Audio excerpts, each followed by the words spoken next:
Your next task is to find your final guest for 2023. For Jude's interview, you only have 20 seconds. Wonder where it'll be. Oh, here. Okay, it says play me. Okay. Congratulations. Yes! You found your final guest for 2023, James and Sam O'Neill. Well done. Well then, there's only one thing to do. Let's get interviewing!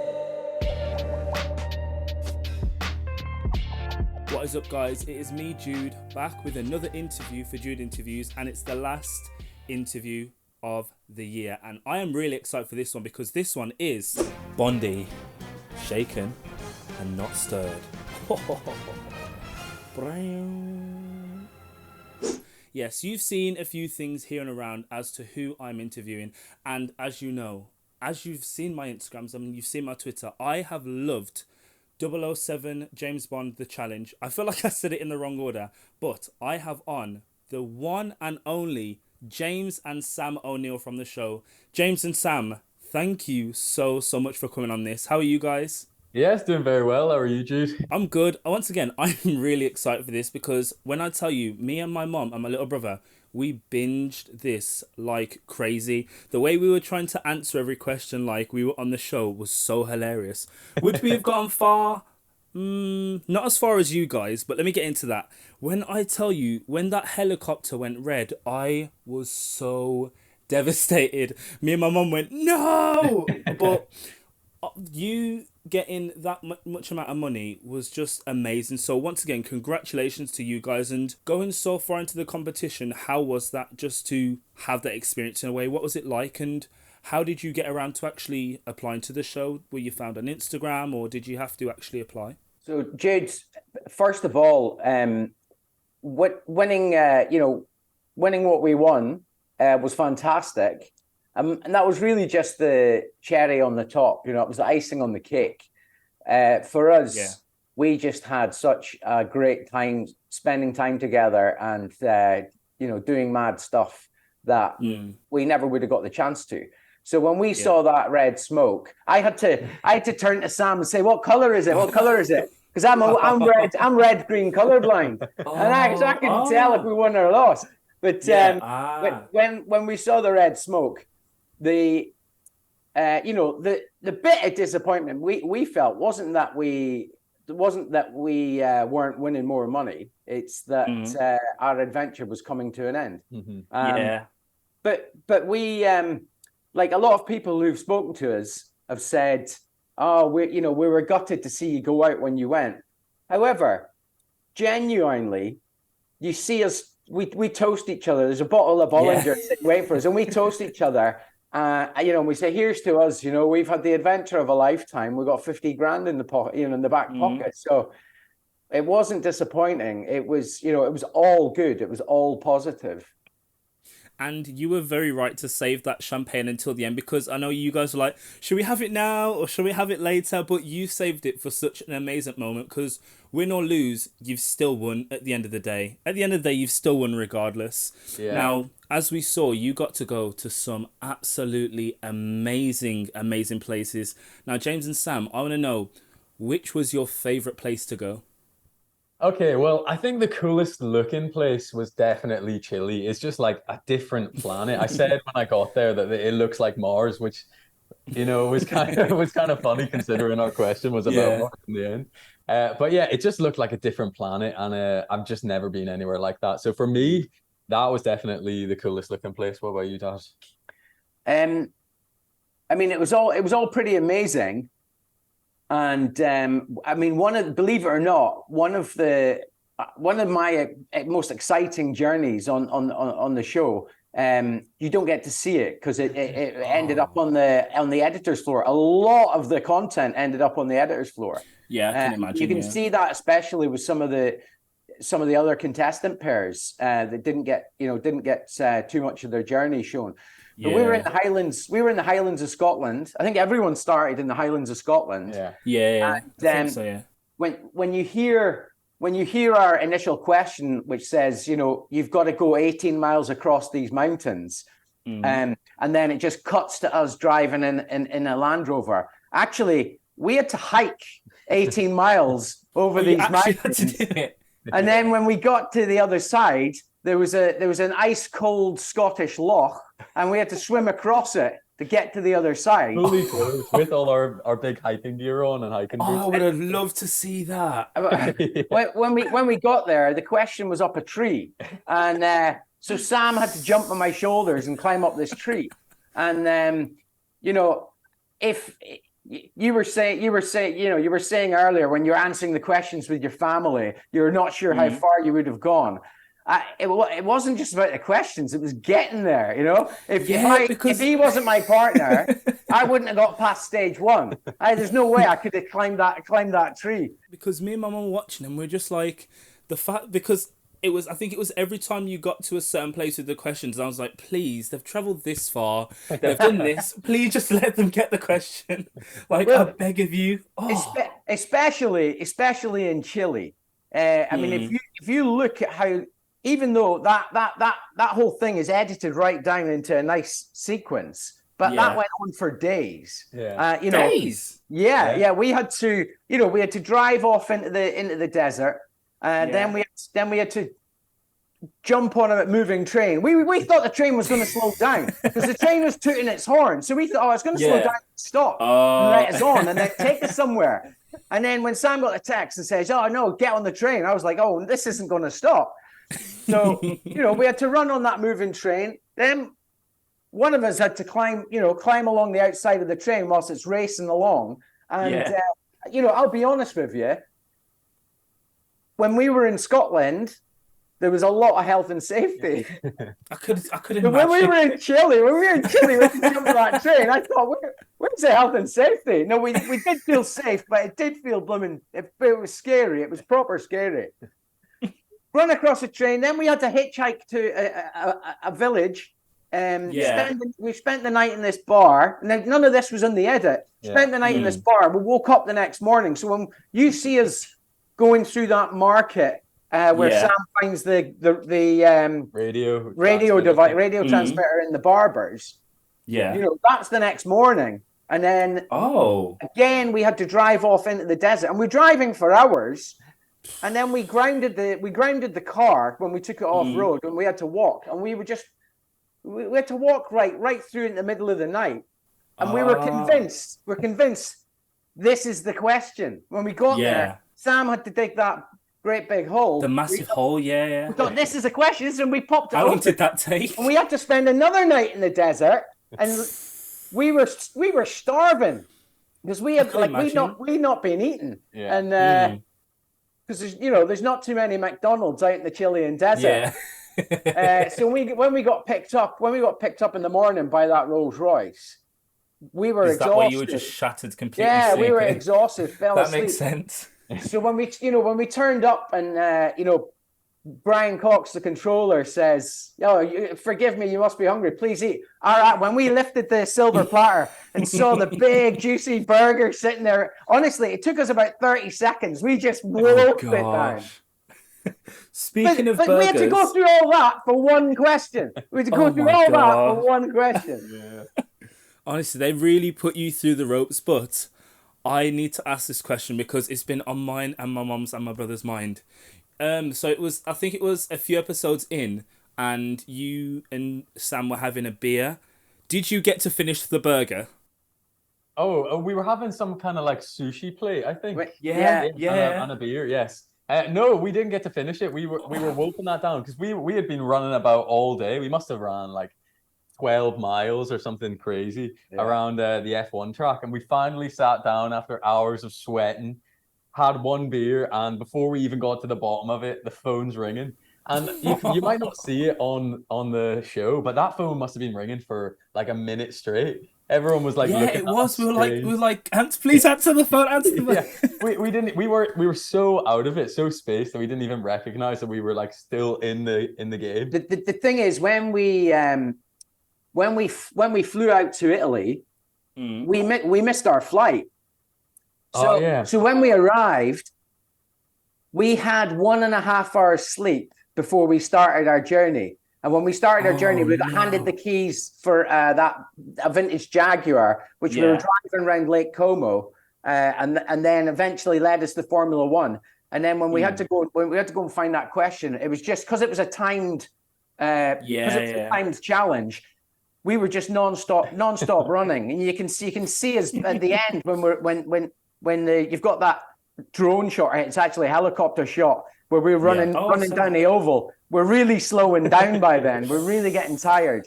When you see us sitting down having a beer, we think it's over. We think, right, we've done it. All right, let's just relax. But it's not even the start. No, it's still going. So, when you guys were driving and the petrol ran out, was that because you were driving for hours then? So when the Beetle got stuck in the desert, is that what you're talking about? Yeah. So we were, I don't know, it's not an off-road car, so the signal was telling us to go off-road. There was no way to continue while being on the roads. So I think that just when we went up that hill, it just like grounded it. I don't know. So I don't know I don't think it was the petrol. I think we still had enough petrol, but we couldn't get it out of the ditch. So we had to. The wheels just kept spinning, and I was convinced. I was convinced that we were close. You know, because the device that we were using when we first got it had a slow signal. And as we got closer, it was like getting higher pitched. And so I was convinced, look, it's not going to be far. We've been driving for hours. Let's wing it. You know, I was convinced it's just got to be over there. But, because I wouldn't think that, I didn't expect the challenge to be as tough as it was. We probably should, I don't know, we probably should have tried to continue driving, but the wheels just kept spinning. You can't really see the angle, but we were sort of like grounded on a sand dune. And we couldn't drive a car anymore. Yeah, and you blamed it on me, but I think that you were in the driver's seat. It's your fault for See, driver, he was telling me we got to go this way. But I was thinking, well, the road will probably take us back round. Yeah. Now, James, I know you have been through some tough challenges on the show, but I know you've had one tough challenge, which would scare me, to be fair, which is oil rigging on the water. I want to know, how did you get into that job? Well, my stepfather was a commercial diver. He was actually a mine clearance diver in the Falklands. Oh, wow. And a lot of the in the early 80s, a lot of the divers went into the oil industry when they started saturation diving. So I followed in his footsteps, and so I actually work on I work on subsea construction vessels. So it's the gas and oil infrastructure. So sometimes I do work on rigs and platforms, but usually I work on vessels. So the vessels, if you see the waves crashing up against the side of a platform, when you're on a boat, you feel the movement a lot more than when you're on a platform. It doesn't really move very much. And with that as well, I know that on the show, it was a time for you to connect back with Sam because you said that you were away a lot. Was it nice to just have that one-on-one father and son time with him in all of those places across the world? Because I know you guys had a little emotional moment in the car as well, which I really loved. Well, I mean, it was real for both of us. Yeah. It was real for both of us. We I'd say that me and Sam have, we've always had a close relationship, and that's obviously one of the that's one of the difficulties when you work away from home a lot. You do, you miss out on a lot. Last Christmas I was working offshore. I made damn sure I'm home this Christmas. That's nice. That's really, really nice. That's really nice here. Especially, it's just nice that you guys got to connect and just have that amazing sort of fun, and I really, really love that. Now, Sam, I know that you do YouTube, and yes, I have seen some of your videos, and I like the cheeky one you did a Bond. So how did you get into going into YouTube as well? Okay, so I've watched YouTube quite a lot. It's like from when I was growing up and stuff. So I've always been interested in it and intrigued in it. And like ever since I was a kid, I would make like little stop motion Lego YouTube videos from when I was like 12 onwards. Yeah. So like I've always been interested in it. And yeah, I've just at about the same time that I was applying for the show, I was experimenting with trying it on my own a little bit. I get you. Yeah, so I think the show kind of gave me a confidence, like it's okay to be on camera. It's not nothing to be embarrassed about. And to be honest, no one's gonna watch your crap stuff, and the good stuff, it ends up getting a little bit more views. So yeah, that Bond video, that was around the time that the show was getting launched. I wanted to do something fun. And I was traveling back from Edinburgh, so I bought my friend a £20 ticket to fly and be my cameraman for that. So we had a great time filming that. So actually, me and my dad have started filming like a YouTube series where we're doing some kind of like adventures. We're kind of copying the format of the show. It's kind of like an excuse to go and do crazy fun stuff. It's just a bit of fun, and you know, it gives us a chance to continue spending time together, having a laugh. But honestly, the video, we've only filmed one video so far, and I'm in the edit at the and I put you through the ringer. It was good fun. It was good fun. Well, I am really, really, really excited to see that. Just make sure that you give me some sort of link, because I definitely will make sure I'm the first viewer. I'll make sure I'm the first viewer. Yeah, now, I'll send it over. James, for me, when you were on the side of that train, my heart was in my mouth. I was so stressed. So I can't even think to imagine how stressed you were. So what was that even like to be on the side of a train? And then I think, were you on the top as well? I can't remember. Actually, one of the toughest parts was climbing from the side onto the top. You know, I'm not a young man. I'm not as fit as I used to be. And you know, they say the camera adds £10. I don't know. It looked like I added about £20. Oh gosh. To be honest, in the heat of the moment, we were just both really excited. And you know, once I took that step outside the carriage and started making my way around, then the fear hit in, because I was looking along the side of the train. I was thinking, holy shit, this is quite a long train. You know, I was halfway through the first carriage, and my fingers were getting sore and my arms were getting sore. I was getting dust. It's one of those things you're just like, oh no.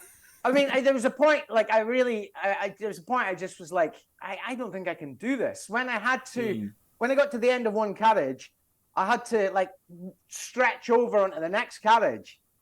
And the first time I did that, I just didn't know if I was going to make it. Like, I've got little short legs, and I'm not that flexible. And I was pretty scared. And I said to Sam, "Here, I wish it was you doing this now instead of me." I bet the adrenaline kicked in though. Was the signs. They were like so close to the train. I was nervous you were gonna get like hit like in a movie or something. Oh gosh. Yeah. I mean, you don't see that in the show, but there was a moment. There was a moment where I had to like really lean in as tight as I could to the side of the train, because there was like signage, you know, at the side of the railway, and the train was just getting closer and closer.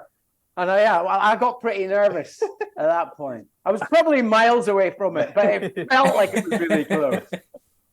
I'd be so scared. You guys did so well, because my legs would have been shaking. I would have froze. I wouldn't have known what to do.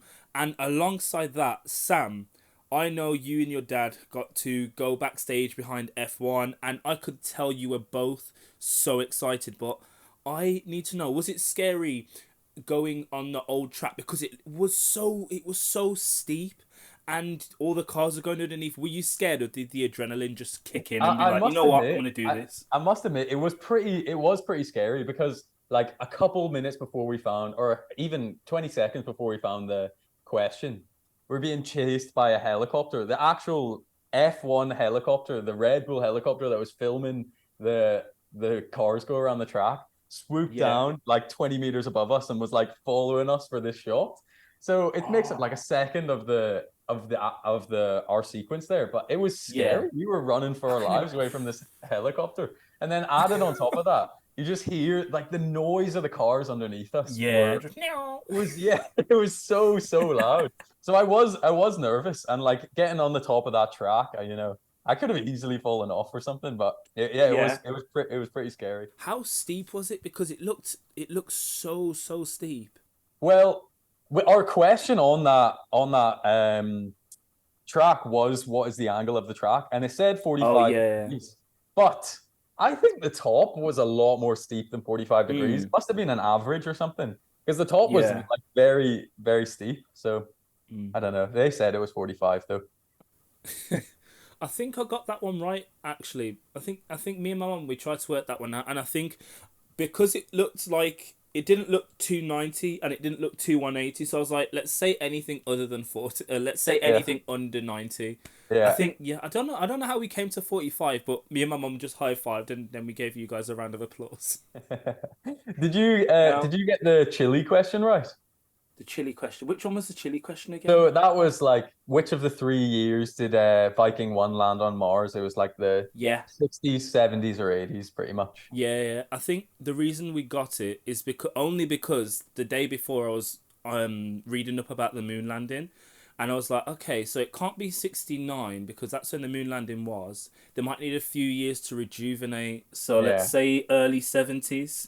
Yeah. That was just on a whim. That was such on a whim. It was a coin toss for us. We eliminated 69 as well, but it was a coin toss. If you look at the show, there's a lot of times where the contestants, including ourselves, are presented with questions where sometimes you should be able to figure it out, and other times if you don't know the answer, it's a guess. Yeah. And some contestants were quite fortunate and their guesses were correct. And unfortunately, for us, the time where we had to make a guess, we guessed wrong. Yeah. But to be honest, I think out of all of the questions that were given, I'd say the first question in Scotland was really difficult. A lot of them were really difficult, in my opinion. I feel like those were really hard. Yeah, I was like, oh my gosh, that's only the first round. I can't imagine what the £1 million question's going to be. That was actually our second. That was actually our second question. Because our first question, didn't make it onto the show. Mm-hmm. So the first question was a bit easier. That's good. Now, you mentioned the other contestants on the show, and I think you all did really, really well. Now, have you been able to meet any other contestants? Did you get to speak to any of the contestants at the show, or if you went to a premiere? Yeah, so we never got to see them at all during the filming stage. We were very much so kept apart. But on the day of the premiere, we got introduced to everyone. That's nice. Other than one team who didn't make it to the premiere, but honestly, they are the most lovely people ever. And it was so nice to talk to them about like our shared experience and how lucky we were. And just everyone was just so excited and so happy to be there. But when we met them, we didn't know, in what order the teams went out or anything. So we were just, we didn't want it to be spoiled either. So we were kind of dodging kind of how far did you get question. So until we saw the show, nobody knew how far the others got, and nobody, we didn't know how much we would appear in the show. We didn't know, if anyone, how many people had gotten any further than we had. So we were just delighted when the show came out that they gave us, that they shared so much of our story. Mm-hmm. Yeah. Because the thing is, I think with you two, your stories, it's really genuine. It's the fact that you guys want to have an amazing, a bigger, amazing bond, and you're out a lot, so you don't get a lot of time to spend with it. It was a powerful, really moving story, and especially with the arc you guys had throughout the whole season was just amazing. I think that we'll do it all again in a heartbeat. Yeah, see, if we could trade the 50K for going on to the next stage, we give the money back. Yeah. If they let us go on to the next stage, we give the money back. Now, with the show, do you think there should be a season 2? 100%. There should be a season 2, and they should invite us back for a redemption, I think. I really think it needs a season 2, and as well, I think it needs an after show where somebody totally not me, speaks about the show and discusses with like an audience and a panel what could people do next, how could people, I think that would be absolutely amazing. Amazon, there's an idea for you. There's an idea. But James and Sam, thank you so much for coming on here to speak to me today. Once again, this is the last episode of the year, so thank you so much. No problem. Thanks, Jude. You've ended the year on a high. Well, thank you guys so much. And if you would like to be on the next episode of Jude Interviews, which is going to be next year, you know where the link is, you know where all my socials are, and you can come on and we can have a wonderful chat like we just have with James and Sam. So, it's a goodbye from me, Jude. And it's a goodbye from us here. And I will see you again in the new year. Have a wonderful new year, have a wonderful January, and I'll see you soon. Bye-bye.